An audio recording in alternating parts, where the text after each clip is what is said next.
I hear so many of y'all complaining about your cleaners rearranging your furniture and decor in your B&Bs, and I am here to tell you that that does not have to be the reality of your situation. Because I spend way too much time, money, and energy perfectly curating these B&Bs. I do not need the cleaner's opinion on how the interior should look. That's the interior designer's job.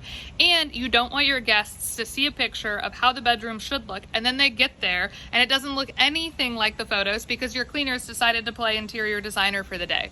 We don't have time for that. There is a solution. Let me show you what I do. All of my cleaners are plugged into an app called Turno, where I create all of their cleaning checklists. And the beautiful thing about Turno is it allows you to add pictures to certain things on the checklist to show the cleaners how it should look once it's complete.